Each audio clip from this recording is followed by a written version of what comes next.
things in beta. Add a goddamn dark mode. StreamYard, if you're listening to this, please, all I ask of you is StreamYard, you are literally throwing out my lighting because this is on a really big monitor. Oh my word. Yeah, there's Jack. Like, you can tell when Jack changes web pages, it's so bright. I know. It's like, it's the worst. Like, oh Hello. my word.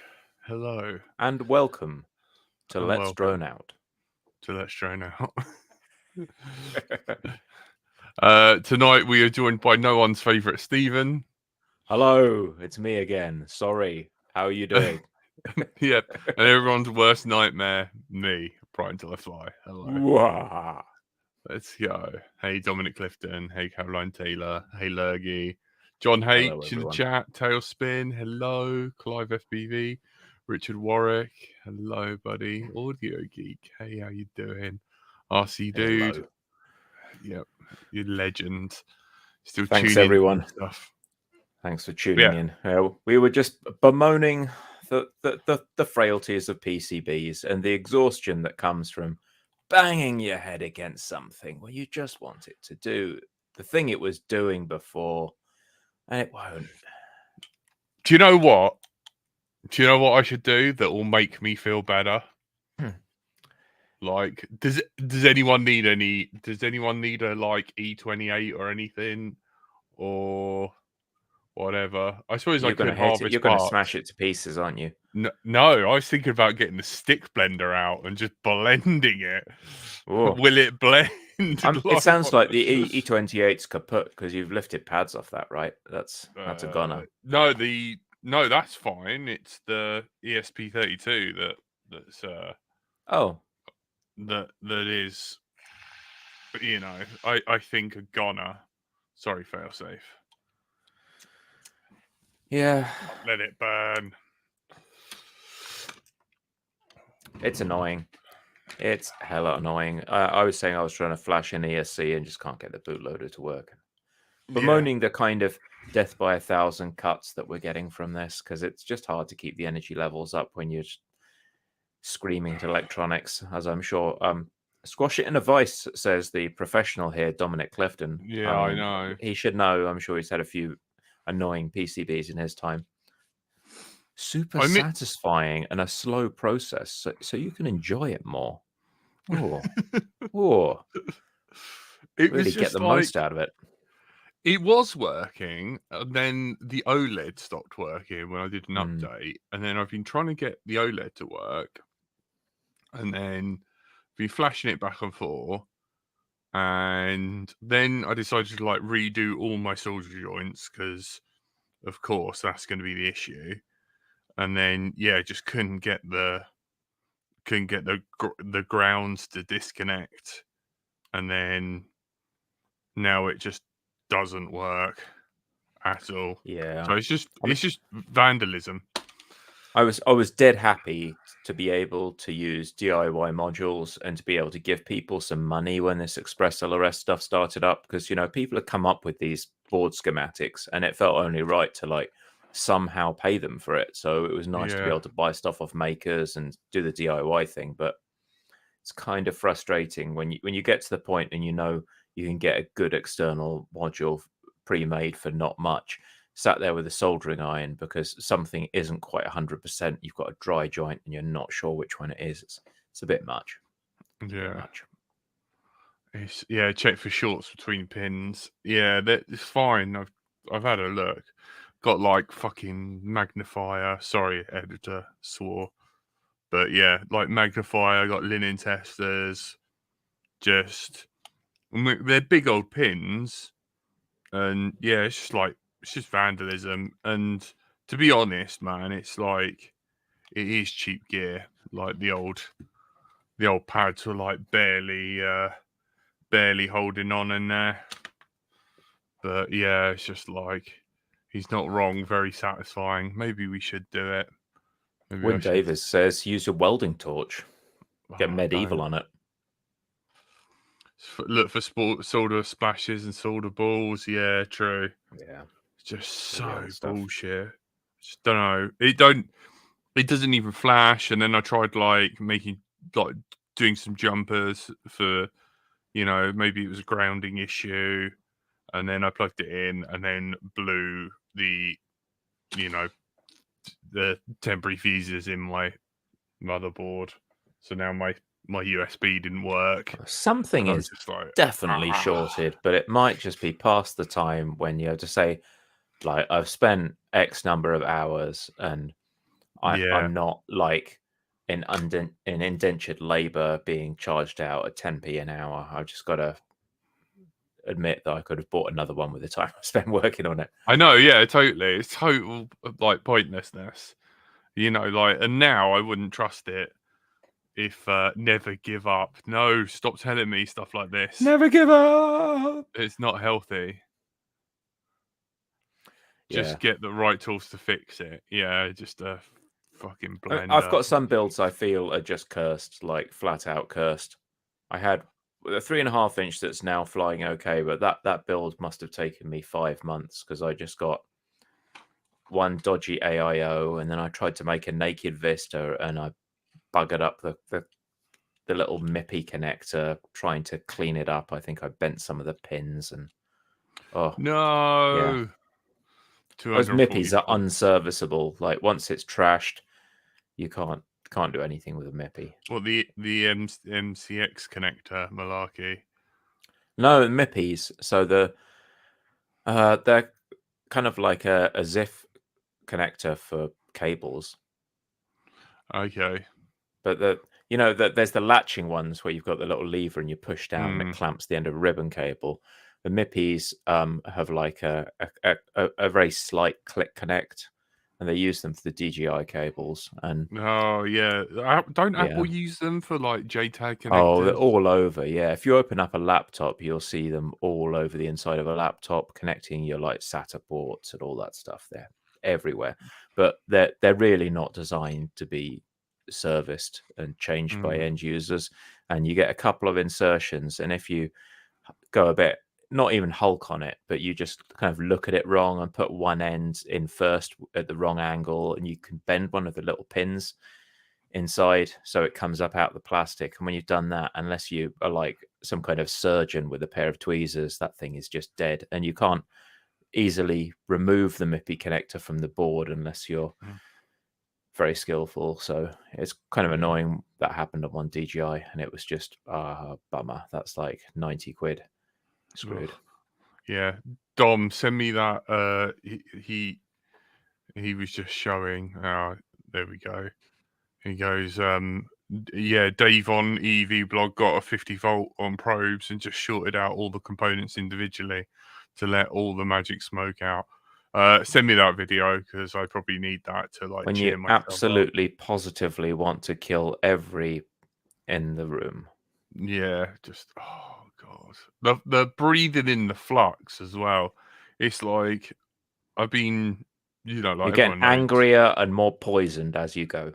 Yeah, and it's just like, I spent the whole day trying to do work at work and then go to the toilet a million times, and then on my free time I'm trying to get this piece of shit working, and then today on my day off it's like boom, flu jab, and then I've just got a headache and just like just all day, and like I get a message from work being like, hey, we changed your job title. I was like, thanks. I just slept through that. Yeah. Apparently, Dom says microscopes make you superhuman if you've got like hands of steel that don't twitch or vibrate. I'm not quite up there with Andy RC, but I do not have steady hands. But yeah, I appreciate the thought, Dom. Yeah, it might have been Lewis Rossman. I know, like, don't get me wrong, like, microscope, binocular, well, trinocular, one for the video cam and stuff. It is tempting, but you're looking at 300 to 400 quid, like, before, and that was the before times. I don't know whether, yeah, they did make cheap microscopes that were like USB webcams with a big lens on them. Yeah. I thought about that, but when you're doing like, the sort of like, I suppose you could buy a silicone mat, but when you're like cooking things with like, you know, a reflow hot air, it's just that sort of like plasticky meltiness, kind of full on. Oh, speaking of Temp. which, I visited a cool little site today. A bunch of people who are doing automated lighting solutions, and they're making their own PCBs. And there's some kind of MIDI control with IR and lasers. And they had their little reflow oven with the Arduino and OLED on top of a basic sort of domestic oven, and a little laser cutter and everything. Oh, some interesting, cool stuff going on there. They're making Yeah. a lot of stuff with ESP32s there as well for lighting control and like trying to interface stuff with these old DMX solutions and all that. Yeah, the reducer. I can't remember what they're called. They're called something else. But it reduces the focal so that you can move it further up. I know. Mad Tech Ian got all the scopes. I reckon he must have been there when they cleared out a lab, the amount of stuff he's got. Yeah, I know. Yeah, you Did need you to see? Oh, carry on. I was going to say, you see Ian's review of the DJI V3 Air unit with the compact cooling solution. So it's worth a check out. That's on our news channel, I believe. No. Pop that in there. Yeah. Yeah. Do you want to send me a link, man? We'll have a look at it. And I'm a bit left out in the cold for all of that. I'll see if I can find it. I'm firing up the old Discord. Yeah, don't get the USB Microsoft sold in. They only work for inspection, not rework. Yeah, I would like to get one, but oh man, it's just like another thing bolted to my desk. But super tempting. It is super tempting. Oh, does anyone sub to I've been looking for like all the Lewis scripts and everything. Just can't. So I'm going to share this. Mads, fair use. I know we grouched at you, but I do generally think that what you did here was hilarious. So let's just share this. He's got a little preview of the new DJI Air unit here. Oh, so you can see he's got the mock-up of the Air unit, and he's going to put the compact cooling solution on top there. Nice. Yeah, no problems so far. No, I mean that does work. Yeah, you get nice cinematic footage with that. It's funny how cinematic, it's got barely moving AMD on it. Yeah, it's unusual. Yeah, I can only and assume it's a RGB. partnership. Yeah, as well. Like, yeah, we do not have enough RGB fans on quads. he makes the point that it's compact and appreciably smaller than the previous unit, which is, a powerful combination. Yeah, that is quite funny. Yeah. Nice one, Ian.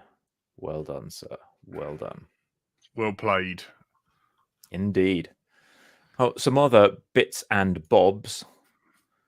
There's been a new release from our old friends Fat Shark, who've popped out a new Are they still alive? bargain solution. Interestingly, just after that VRX dropped, boom. The Recon, yeah. So this is just their bargain goggle as you used to have, except this time with your walk snail business. And probably the first time I've actually seen them mention walk snail, because they don't really talk about walk snail a lot in their marketing, but they're calling out works. They're now saying that they're walk snail air units and things compatible with them. Big old box goggles though. $280 though, 280 US dollars. So probably £280 here. Exchange rate be damned. But an interesting sort of price point for goggles when you've got the HD Zero goggles coming out at about 600. So 280 is genuinely a bargain way to get into digital FPV. I was quite impressed by that. What's the battery solution on the back of that? I bet it's like a big old, it's just like a unit. I see a big old DC plug there, so I'm guessing you just jam. Do they have? Well, does anyone have the original Recon goggles? I've never owned a pair of Fat Sharks. I've always gone with Sky Zones and other brands. No. Magnetic tip self temperature regulating soldering iron. Nice. 3 best. Stop it. Stop trying to corrupt me, Dominic Clifton. Magnetic tip soldering iron. How does it stay magnetized when it's really hot? I thought things demagnetize when they get hot. Magic. I can only assume it's magic. How do they work with the? I know it said it works with the Avada. Was I right in reading that? But isn't Avada DJI, and didn't they have a big massive falling out? And... No. This was so. Avata is DJI, but the Walk Snail guys decided to take the piss, quite frankly, and call their system Avatar instead of Avata. And they claimed it was due to the re-release of, was it Michael Cameron's Avatar movie? It was clearly just a stunt to wind people up, but yeah. So that's the name of the system is Avatar by Walk Snail. Walk Snail is just the company, and Avatar is the system. Electromagnetism. Electricity doesn't flow when the magnet gets hot. Right. Magnet conductively makes the switch. Cunning. Just they are compatible with Walk Snail, John. So that's the plan there.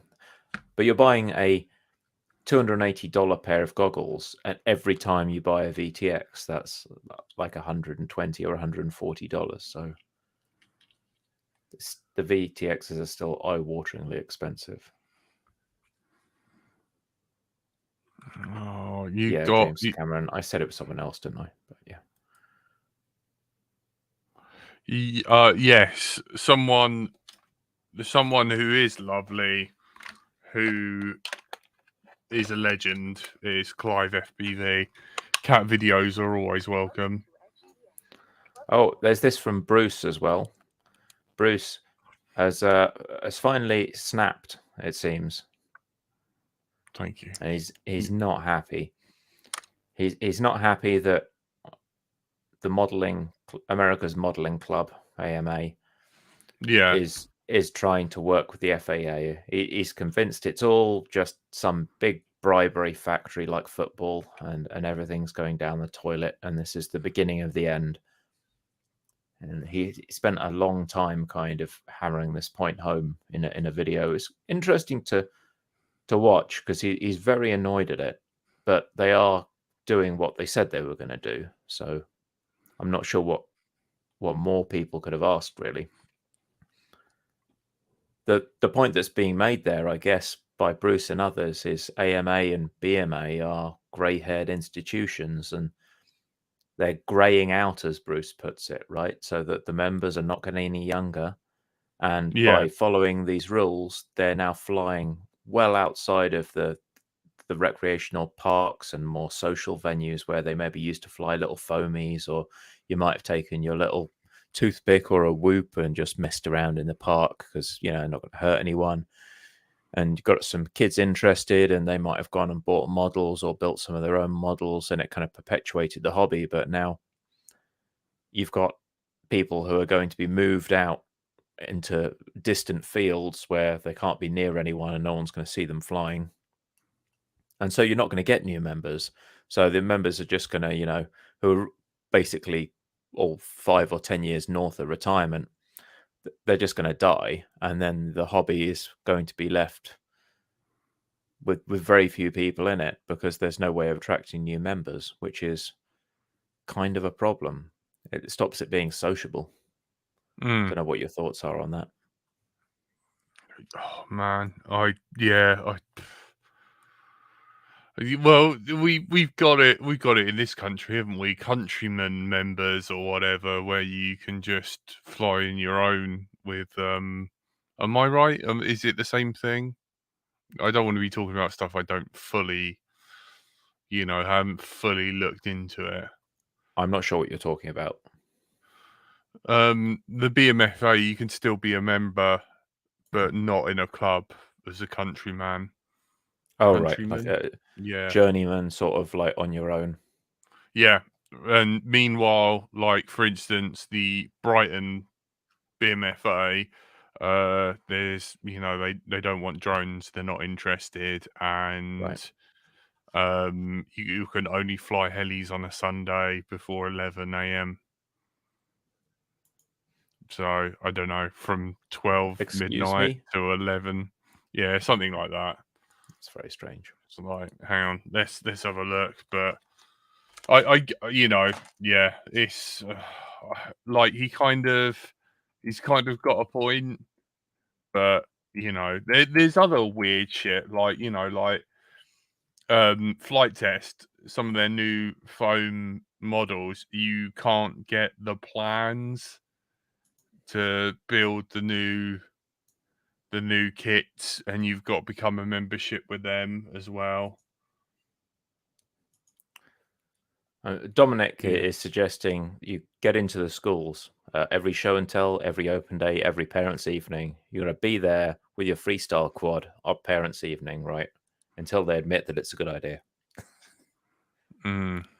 I mean, yeah, it's easy to kind of be flippant about this, but there's a point where people don't know about this cool stuff unless they see it, and it's it's easy to take a little tiny whoop in, and these days you can even get digital ones, right? So you could have like a nice HDMI monitor, a beautiful video signal, and just kind of whiz around, fly under table legs, loop a few bits and bobs, and have a whale of a time. And I'm sure you draw a crowd, and you might end up with a bunch of people who want to join you and race their own.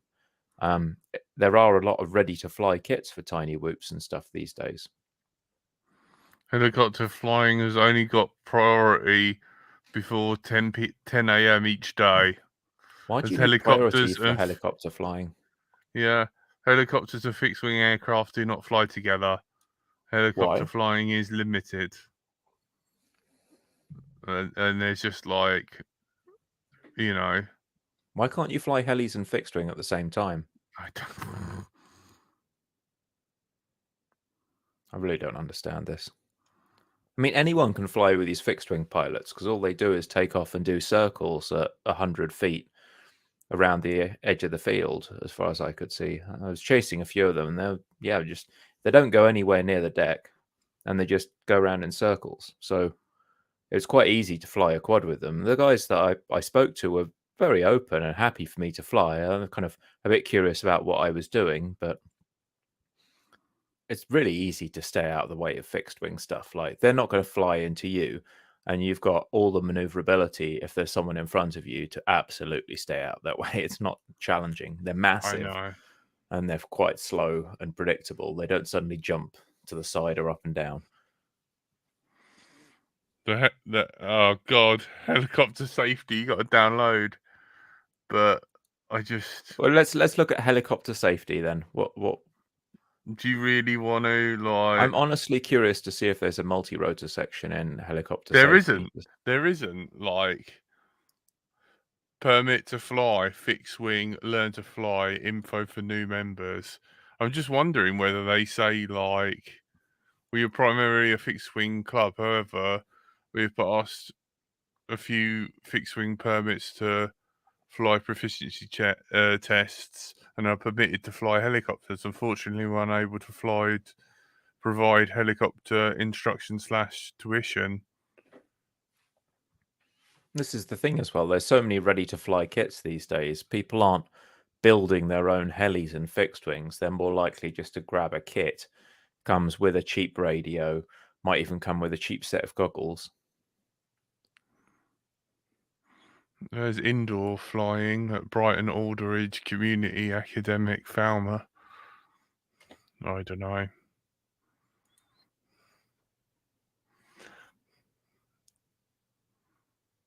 Yeah, Don makes the point. Maybe the fixed wing guys can't tell where the quad's going to go. Yeah, as far as I know, they're just like, yeah, no quads. As far as I know, don't welcome FPV. And then you gotta have a spotter as well. Fly Well, the other legally. people in the club are your spotter, right? If there's anyone else flying at the field, they're your spotter, Yeah. right? Yeah.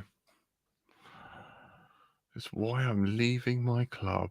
Oh, jeez. I know. That's why I've never got round to joining a club. I talked to some. They're nice people, but I just didn't feel like wasn't the type of flying that I was enjoying. I wanted to be tearing round at the height of the bushes and trees and going really fast. And I just got some kind of odd looks, and I could tell people were not entirely happy with that style of flying. So it just felt, I don't know. And there's also a rule if you're flying FPV, I can't bring anyone to act as spotter for me. I can't bring a guest in, but I can't fly on my own either. So I'd have to synchronize and make sure I'm flying when there was another pilot there. So I couldn't just nip down the field and have a fly, which I could do if I was flying fixed wing, right? So it's a bit constrictive. Yeah. So then what do you do? Like, to play by the rules, just stand there and fly an FPV quad line of sight. Right, until someone else turns up, and then you can put your goggles on. Yeah. It's challenging. I know.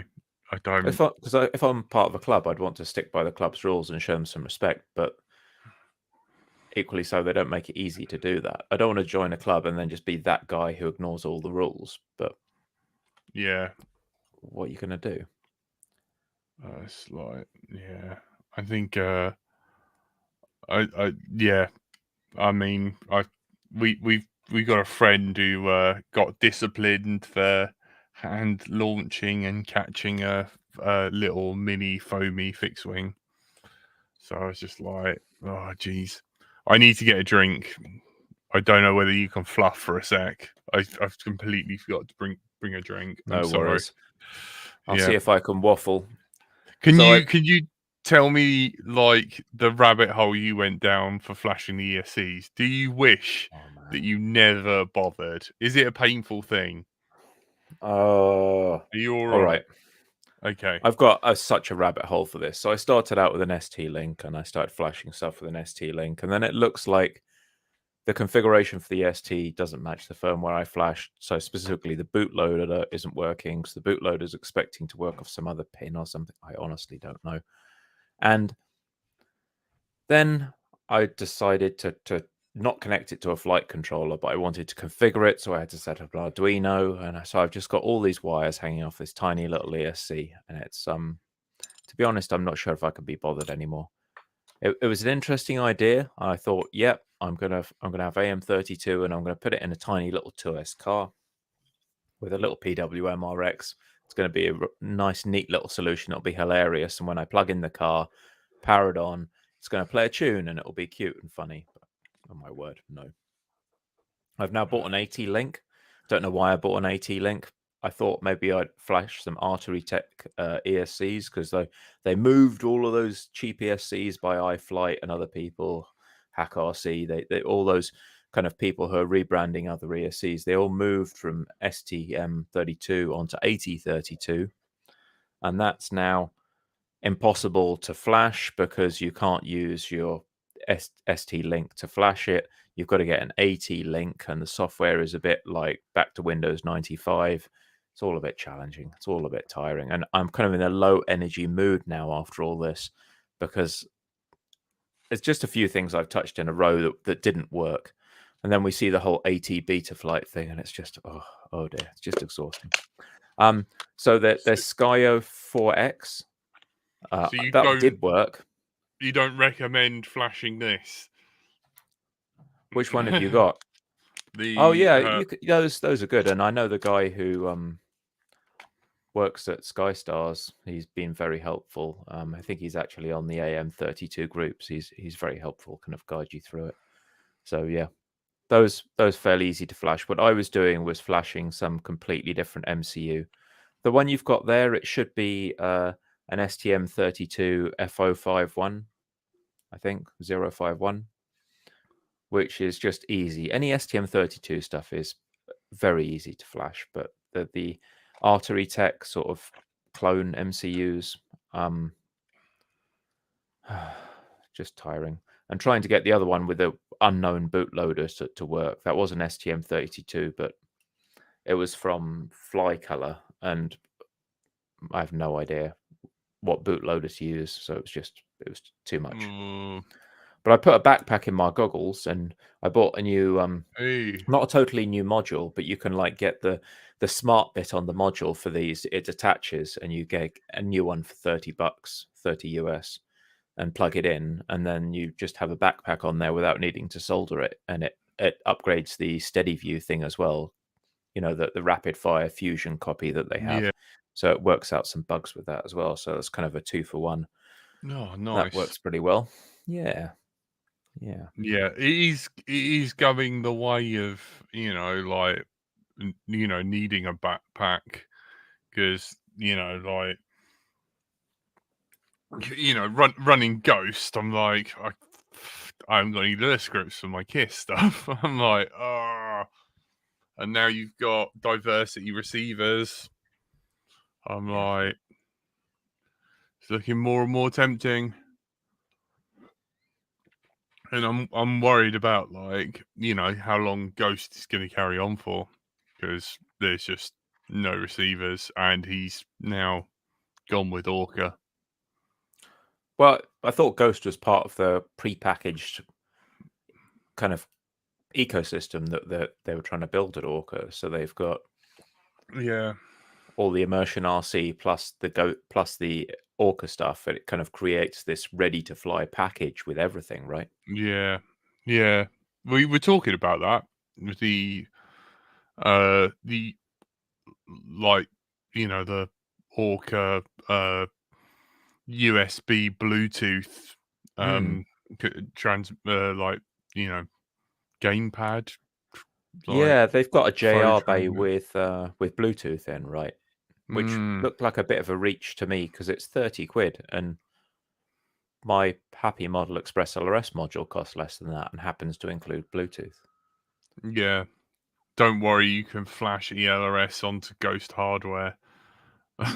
Yeah, it is. They're not keen on supporting it going forward, though, because it's just kind of a bit of a pain in the butt to work with. It doesn't have its own Wi-Fi and stuff, and obviously more architectures equals more pain when you've got to test new kit.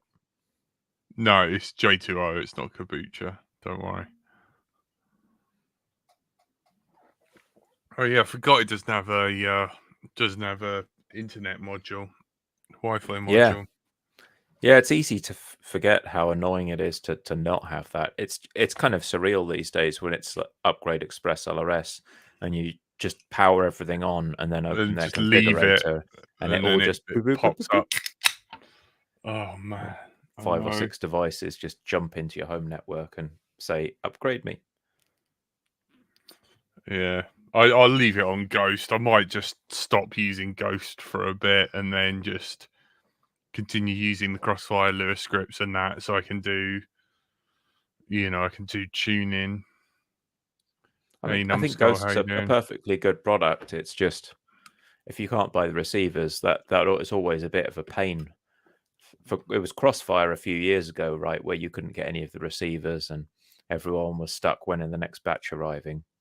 I guess Express LRS just gives you much more options when that happens. Yep, and we are. Here you go.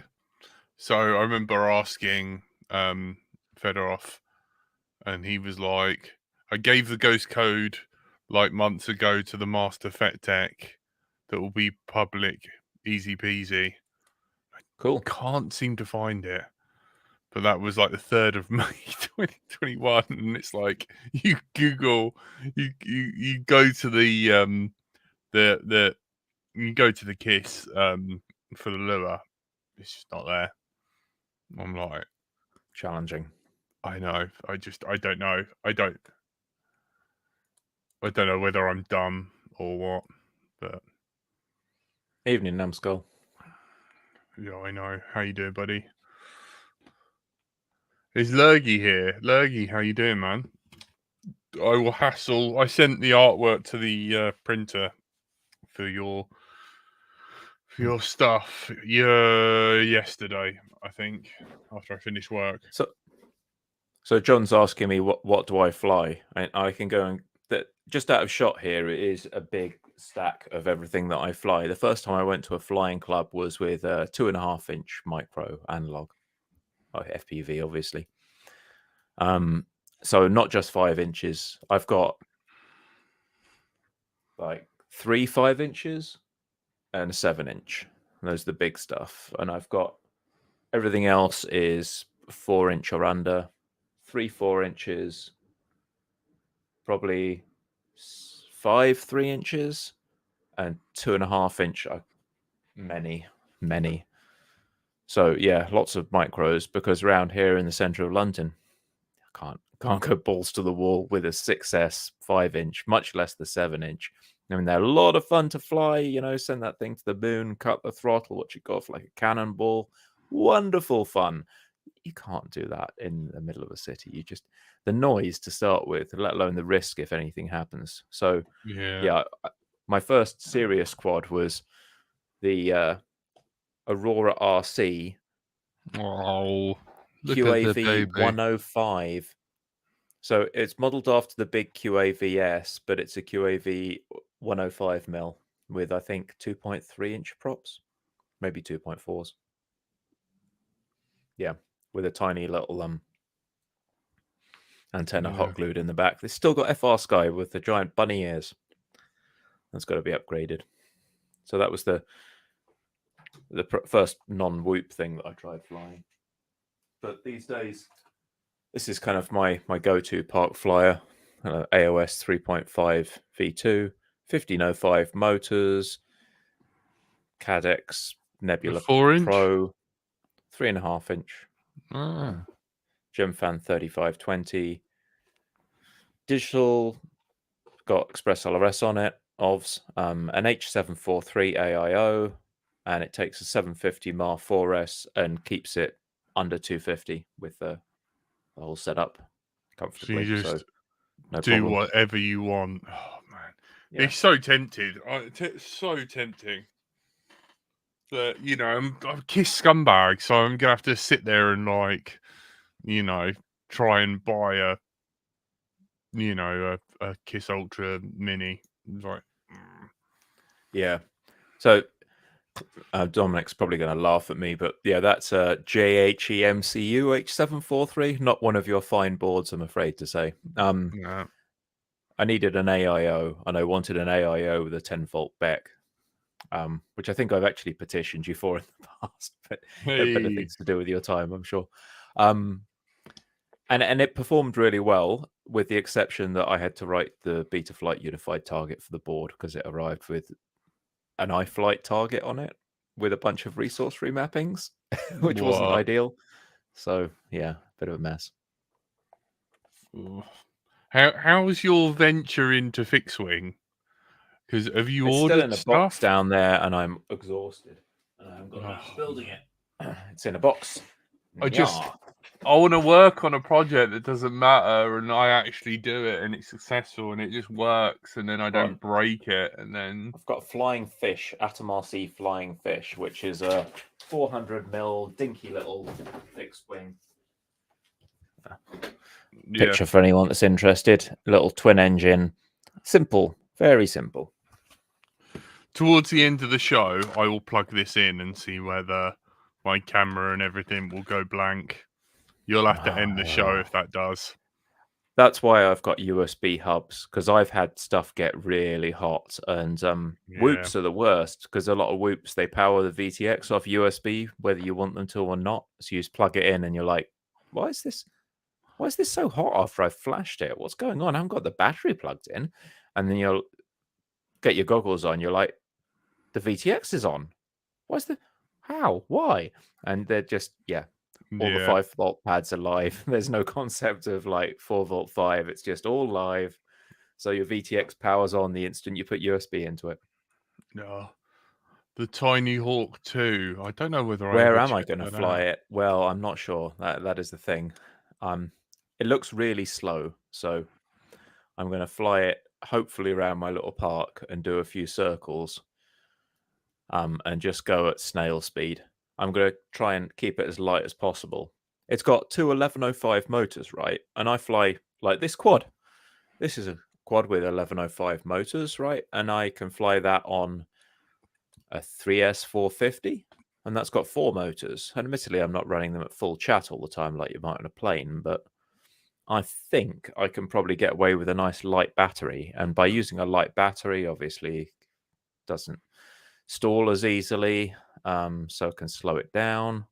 And it should just, I'm hoping that I can lighten it up and then be able to fly in a smaller space by not needing to go berserko. And I don't mind flying for 4 minutes at a time. It's no skin off my nose. I'm a quad pilot. It's fine.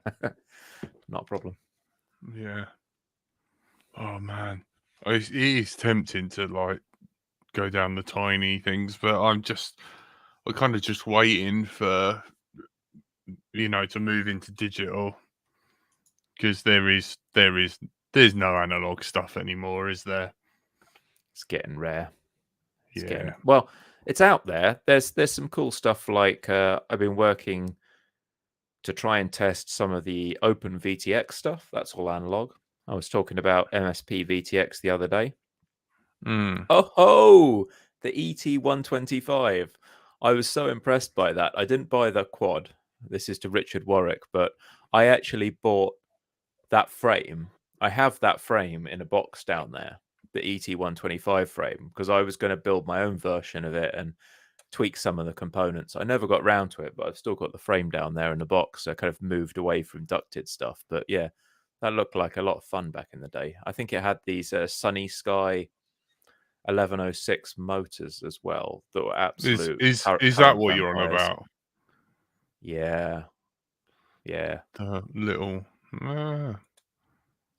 It looked like a good beginner quad, to be honest. I couldn't really fault it. It's a good shout. The camera was a bit rough, I think. Yeah, the camera is pretty rough. And it was one of those. You notice what's wrong with this? What's wrong with this picture? Yeah, this is before OSDs were standard. Oh my god. How old is this? 4 years ago, yeah. Oh, well, it's man. an LDARC model, and they were always in the business of clearing out old stock. So this FC did not have an OSD chip. And I think that was my big beef with it, which is why I was like, oh, I'll build my own. But then things moved on so rapidly. You're learning with whoops one day and you think you need ducted, and then you learn on something without ducts, and then you realize how crap ducts make everything fly. You never look back, and build something else. Yeah. Oh man. My numbskull Mantis 85. Ha! I've got a story about the Mantis 85 as well. I ordered that with a FlySky i6X radio. It never arrived. I ordered it from Banggood, raised an issue with them, tried to claim on PayPal. SOL. Very nearly put me off the entire hobby. The Mantis 85 was this cute little 85mm, I think, like 2-inch props. It had bright green props, and it was a really dinky little thing, lovely little park flyer. And I should have it on my collection because I tried to buy it, but nope, it never arrived. But I'm kind of glad, because I wouldn't have got my beautiful yellow radio if it wasn't for that. I've ended up with a FlySky i6. Why is it £54.90? What the hell?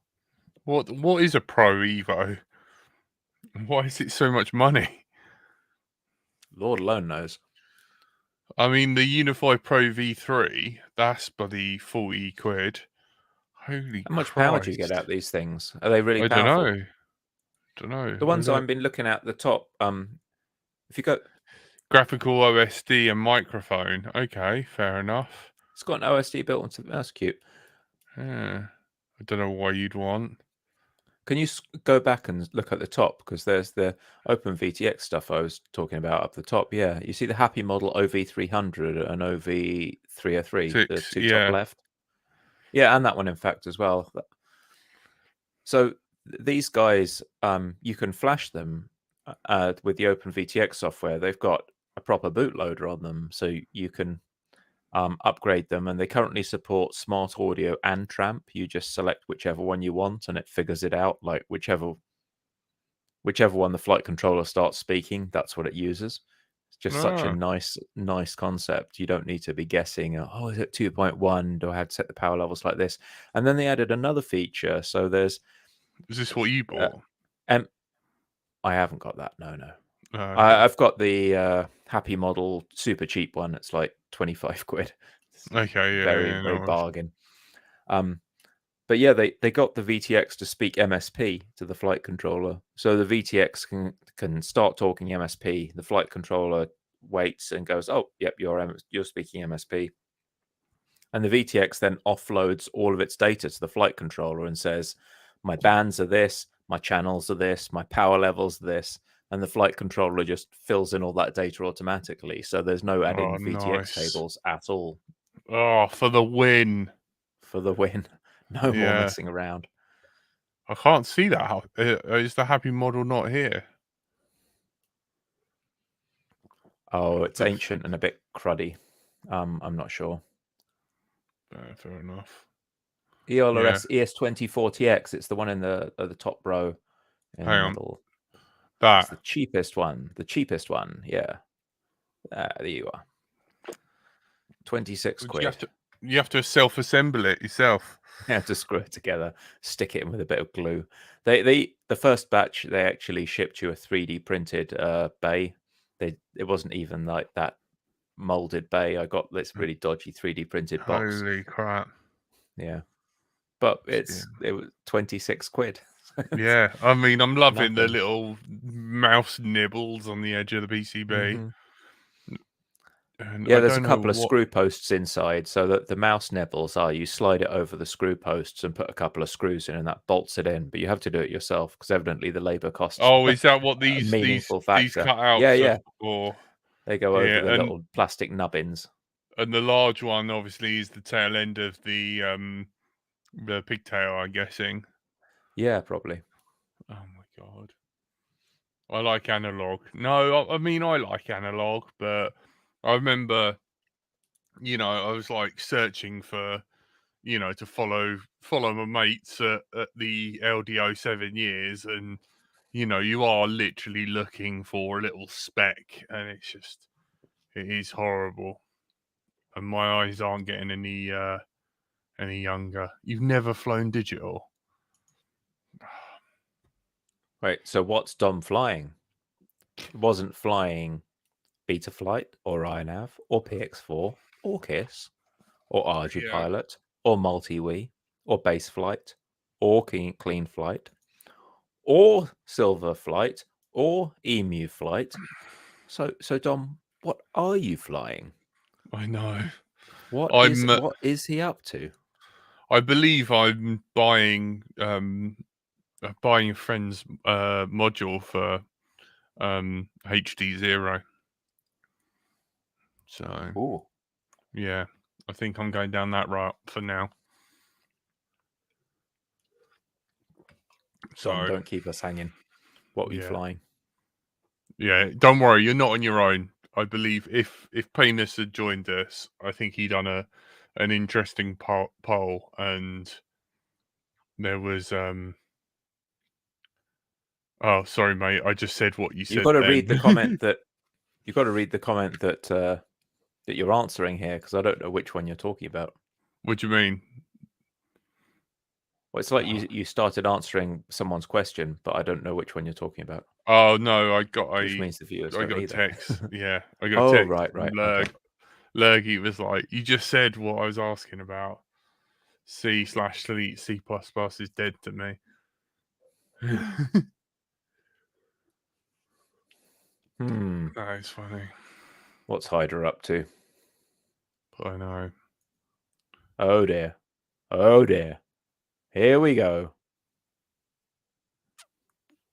Is he going to make his own clean flight? I'd love it if Dom was just like, I stayed with clean flight. I know Rust's got into the Linux kernel now.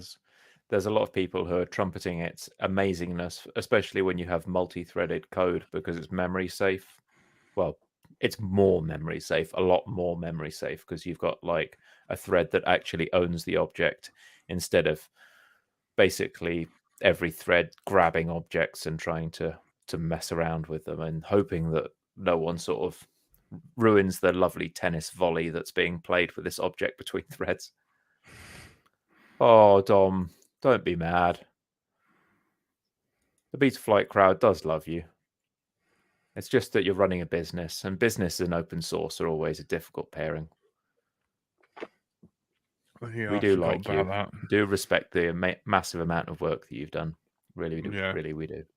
Standing on the shoulders of giants, my friend. Yeah, The Betaflight wouldn't be anywhere without you actually cleaning up the code. Yeah. That was from Time Cop, and it was horrendous and a mess, and no one understood any of it. Yeah. And if it weren't for you,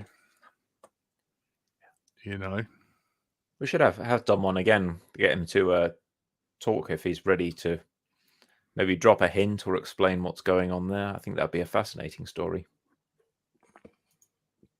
Yeah. Did someone? No, I was going to say he's a moderator. No one can really sort of like unmoderate his. Yeah, exactly. It's all right, mate. Yep, and Boris. Yeah.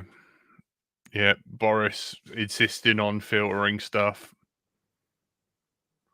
Yeah, when I'm allowed / ready. I look forward to it, Dom. You'll always be welcome here. I think it's important. I've been seeing both sides of the fence. I think, people do respect and value Dom in Betaflight, but he's running a business. And when you've got open source idealism plus business, it's just a very difficult.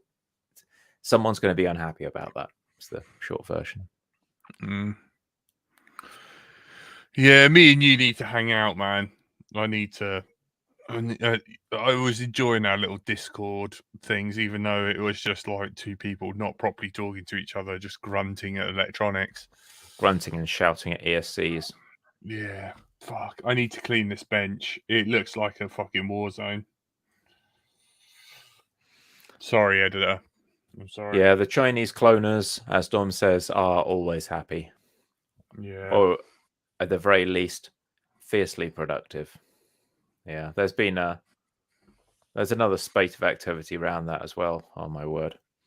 Why? Can you go into it, or is this dangerous territory? I mean, I can go into it, and it's dangerous territory. There's a lot of people who, there was a PSA from Betaflight, right? So if you look at the latest PSA, without airing the laundry here, there was some warnings given to manufacturers about paying for services when the project is free and continues to be free, and the project members don't charge for their time. Some people have tried to change that to make a buck out of it, and there was a little bit of a fracas around that wasn't helpful, because board members were given the impression they had to pay for support, pay to play. That's not the case at all. So there had to be a PSA released to say, look, guys, you can continue releasing hardware, and if you send samples to Betaflight, then we're going to work with you, help you figure out how to make this work and perform at its best and things like that. Mm-hmm. Because a lot of people had a message, a lot of the major board vendors had a message that they had to pay to get access. They had to pay to get their product testing. Yeah. Anyway, so that's happened. But then if you were to look around on GitHub, you might see new repos with names that sound a bit like Betaflight that are working with Artery Tech MCUs and whose Git history could be cleaner. Yeah, and it's just an interesting situation of what happens, what doesn't happen. It's hard to tell. All right. Because yeah. If people were being more open about it and working together as a team, I think it wouldn't be a problem. But it's challenging to work, I guess, with some of the cloners in China, because they're like, oh yeah, there's a way to get a jump on this other company and do some closed version of this, and then shill it around, get some bucks. It's yeah, it's not easy. It's not great. Yeah. And that's that. They make Dom's a saint by comparison. He's trying to get a little bit of code in for his Pixel OSD to try and support himself, whereas the other stuff was much meaner and much more hardball. But, yeah, it kind of oh, it's not easy. It's not easy, especially when a lot of people are doing this stuff for free and for fun. Yeah. At the end of the day, I just want to pretend I'm a bird. It's not exactly something I want to start I'm here for a good and time. arguing about. Yeah. And then you're having to pay subscription services. It's like, yeah, not good. So, yeah, what are you going to be working on for the rest of the week? Me? Yeah. The rest of the week, I'm going to be trying to sleep in as much as I possibly can, but I'd like to get the plane in the air. I did have my little car. Did I show you my ridiculous orange car? I've quite enjoyed it. It's rather fun. No, I haven't. The last update I had from you was the naughty kitties. Oh, yeah. Oh, yeah, my cats tried to poison themselves. Let's not talk about that. Yeah, I know. So I got this car. It's a WL Toys. You might think standard RC car. Yeah, so I haven't put a camera on it or anything. But what I have done, which you might find amusing, is that I'm never really one for pistol grip controllers, because I grew up at a time when you got car controllers with sticks in the 80s. That's what you did. So can you see what it is yet? You probably can't, because the actual part that's involved is vanishingly small, but you might see a cluster of wires next to the ESC. What I did was I slapped an Express LRS module in there. Okay. So, yeah, it's not overly clear. No, we needed to hang on. Maybe it is hidden under the let's wires. Solo you. Hang on, let's try. Let me just move the mic out of the way. Okay, no worries. Oh God, can we see it? Maybe. Yep. Maybe. It's not really focusing. Yeah. Focal so depth you actually. No. But yeah, I found that there was one receiver. There's a Matec R24. R24 P6, I think. And that supports battery voltage telemetry. That one. You got it. Yep. Yeah, so that's basically the one you want if you want to get a generic PWM controlled model and fit it with Express LRS, because not only does it give you 6 channels of output, I think that's the P6. Yep. It also has a VBAT connection, and it will tell you the battery voltage from 2 to 8S, I believe. So you remember the big yellow plane with, that we put smoke and stuff? That's what I bought that for. It's going in that. The Del Boy Special. Yes, sir. Yeah. I've been very pleased with that. It works an absolute treat. It's very small. You get all the header pins with it. Put it in a big bit of heat shrink and shoved it in there. Obviously, a car, you don't need that many channels. 2 channels, it seems an overkill thing to get a 6-channel receiver, but it's the only one I could find that had battery telemetry on it. And most of the time with a car, I just get carried away, and the next thing I know, I've completely killed the battery. So it was my hope this time I could actually check the battery voltage. So there we are. I've mapped it. So I've got yaw for turning and pitch for throttle, and that's it. Nice. I was going to say, gonna try 5S lipo on my 4S quad. Good luck, Audio Geek, and Oh, you'll be fine. capacitors are your friend. Oh yeah, yeah.